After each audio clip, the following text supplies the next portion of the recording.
உழுகிறவன். செவி கொடுத்து என் சத்தத்தை கேளுங்கள், நான் சொல்வதை கவனித்துக் கேளுங்கள். உழுகிறவன் விதைக்கிறதற்காக நாள்தோறும் உழுகிறதுண்டோ? தன் நிலத்தை கொத்தி நாள்தோறும் பரம்படிக்கிறது உண்டோ? அவன் அதை மேலாக நிரவின பின்பு அதற்கேற்ற இடத்தில் உளுந்தை தெளித்து சீரகத்தை தூவி முதல் தரமான கோதுமையையும் தெரிந்து கொண்ட வார்கோதுமையையும் கம்பையும் விதைக்கிறான் அல்லவோ? அவனுடைய தேவன் அவனை நன்றாய் போதித்து அவனை உணர்த்துகிறார்.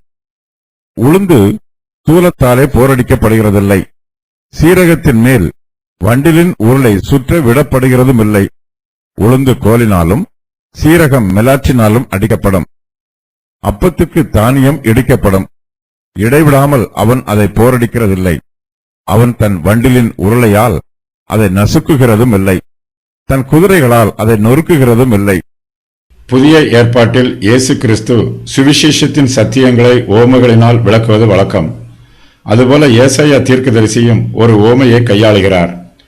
தான் சொல்லுகிற ஓமையை காதுள்ளவன் கேட்க கடவன் என்று அர்த்தம் கொள்ளும் விதமாக, செவி கொடுத்து என் சத்தத்தை கேளுங்கள், நான் சொல்வதை கவனித்து கேளுங்கள் என்று சொல்லுகிறார். ஏசாயா இங்கு சொல்லுகிற தீர்க்க தரிசனம் மிகவும் தெளிவாக இருக்கிறது. இதை விளக்குவதற்கு விசேஷித்த வியாக்கியானம் எதுவும் தேவையில்லை. நிலத்தை உழுகிறவன் அதிக பிரயாசப்பட்டு கடினமாய் வேலை செய்கிறான். விவசாய வேலை கடினமான வேலை, அதை பொறுமையோடு செய்ய வேண்டும். ஒவ்வொரு வேலையும் அதிக பளுவுள்ளதாக இருக்கும். விவசாயம் பண்ணுகிறவர் ஒவ்வொரு விவசாய வேலையையும் ஒழுங்கும் கிரமமுமாக செய்ய வேண்டும். எதை முந்தி செய்ய வேண்டுமோ அதை முந்தி செய்ய வேண்டும். விவசாயம் சம்பந்தப்பட்ட எல்லா வேலைகளையும் செய்ய வேண்டும். விவசாயி தன்னுடைய நிலத்தை உழுது பயிரிடுகிறார். ஏசாயா இது பற்றி சொல்லும்போது, உழுகிறவன் விதைக்கிறதற்காக நாள்தோறும் உழுகிறதுண்டோ என்று கேட்கிறார். விவசாயி நம்பிக்கையோடுதான் உழுகிறார், நம்பிக்கையோடுதான் விதைக்கிறார். நமக்காகத்தான் இதை சொல்லுகிறாரோ? உழுகிறவன் நம்பிக்கையோட உழவும், போரடிக்கிறவன் தான் நம்புகிறதில் பங்கடைவேன் என்கிற நம்பிக்கையோட போரடிக்கவும் வேண்டியதே. ஆகையால் இது நமக்காகவே எழுதியிருக்கிறது. 1 கொரிந்தியர் 9:10. உழுகிறவன் தன் நிலத்தை கொத்தி நாள்தோறும் பரம்படிக்கிறது உண்டோ என்றும் ஏசாயா கேட்கிறார். நிலம் விதைப்பதற்கு பக்குவமாய் இருக்க வேண்டும். நிலத்திலே விதைக்கப்பட்ட விதை வேர் பற்றி முளைப்பதற்கு சாதகமாக நிலம் மென்மையாய் இருக்க வேண்டும். மண் பக்குவமாய் இருக்க வேண்டும். விவசாயி பக்குவப்படுத்தப்பட்ட நிலத்தில்தான் விதையை விதைப்பார். நிலத்தில் பல வகை உண்டு. செம்மண், களிமண், வண்டல் மண், கரம்பை மண் என்று பல்வேறு மண் வகைகள் உள்ளது. விவசாயி விதை விதைக்கும் போது மண்ணுக்கேற்ற விதையை விதைப்பார். எந்த மண்ணுக்கு எந்த விதையை விதைக்க வேண்டும் என்பது விவசாயிக்கு நன்றாய் தெரியும். மணல் பாங்கான இடத்தில் சில விதை நன்றாய் முளைக்கும். வேறு சில விதைகளோ செம்மண் தரையில்தான் நன்றாய் முளைக்கும். யூதரும் இஸ்ரவேல் தேசத்தாரும் உன்னோட வியாபாரம் பண்ணி மின்னீத், பன்னாக் என்கிற ஊர்களின் கோதுமையையும் தேனையும் எண்ணெயையும் பிசின் தைலத்தையும் உன் தொழில்துறைக்கு கொண்டு வந்தார்கள். எசேக்கியேல் 27:17. விதைகளை விதைப்பதற்கும் ஒரு சில வழிமுறைகளை கையாள வேண்டும். நிலத்தை உழுது அதை கொத்தி பரம்படித்து மேலாக நிறுவ வேண்டும். அப்போதுதான் நிலம் விதைப்பதற்கு பக்குவமாயிருக்கும். விவசாயி ஒவ்வொரு விதையையும் ஒவ்வொரு விதமாய் நிலத்தில் விதைப்பார். உளுந்தை தெளிப்பார், சீரகத்தை தூவுவார், கோதுமையையும் வார்கோதுமையையும் கம்பையும் விதைப்பார். கானான் தேசத்தில் கோதுமை பொதுவான தானியம். வார்கோதுமையோ தெரிந்து கொள்ளப்பட்ட விசேஷித்த நிலத்தில்தான் விளையும். கானான் தேசத்திலே உளுந்து முளைக்கிற நிலமும் இருக்கிறது, சீரகம் முளைக்கிற நிலமும் இருக்கிறது. கோதுமையும் வார்கோதுமையும் கம்பும் முளைக்கிற நிலம் வெவ்வேறாக இருக்கிறது. கானான் தேசத்திலே எல்லா விதைகளும் முளைக்கும். அது பாலும் தேனும் ஓடுகிற செழிப்பான தேசம். ஒவ்வொரு தானியத்தையும் ஒவ்வொரு விதமாய் போரடிக்க வேண்டும்.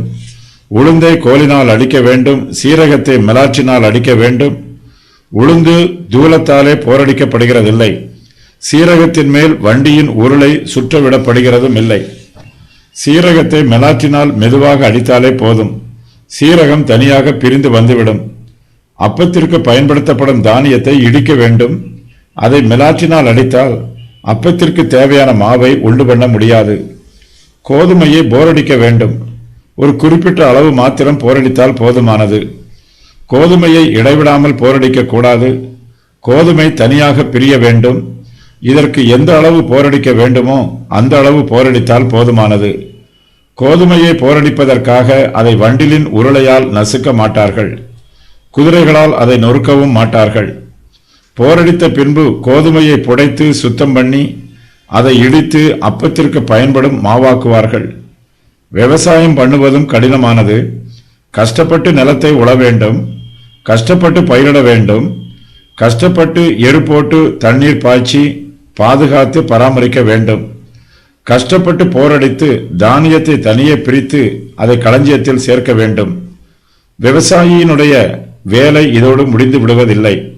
அவர் அப்பம் செய்வதற்கு தானியத்தையும் இடிக்கவும் வேண்டும். அன்றாட உணவுக்காக நாம் இவ்வளவு கஷ்டப்பட வேண்டியதாய் இருக்கிறது. அழிந்து போகும் போஜனத்திற்காக அதிகமாய் பிரயாசப்படுகிறோம். நம்முடைய நித்திய ஜீவனுக்கு பிரயோஜனமாய் இருக்கும் ஆவிக்குரிய போஜனத்திற்காக நாம் அதிகமாய் பிரயாசப்பட வேண்டும். அப்பத்திற்கு தானியம் இடிக்கப்படும் என்று ஏசாயா சொல்லுகிறார். இயேசு கிறிஸ்துவே நம்முடைய ஜீவ அப்பம். பிதாவாகிய தேவன் தம்முடைய குமாரனாகிய இயேசு கிறிஸ்துவை நமக்கு ஜீவ அப்பமாக கொடுக்கிறார். இதற்காக இயேசு கிறிஸ்துவை பாடுகளுக்கு உட்படுத்துவதும் சிலுவையில் அடிப்பதும் பிதாவுக்கு பிரியமாயிற்று. பரியாசம் பண்ணுகிறவர்களுக்கு கட்டளைகள். செவி கொடுங்கள், என் சத்தத்தை கேளுங்கள், நான் சொல்வதை கவனித்து கேளுங்கள். ஒரு விவசாயி தன்னுடைய நிலத்தில் அறுவடை செய்வதற்காக பலவிதமான வேலைகளை செய்ய வேண்டும்.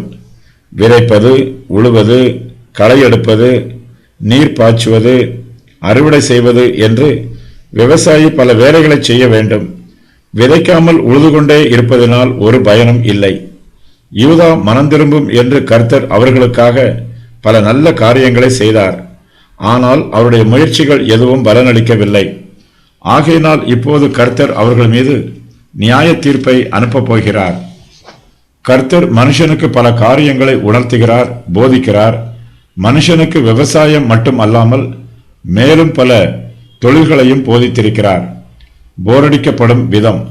உளுந்து கோலினால் அடிக்கப்படும், சீரகம் மிலாற்றினால் அடிக்கப்படும், கோதுமை போரடிக்கப்பட்டு வண்டிலின் உருளை சுற்ற விடப்படும்.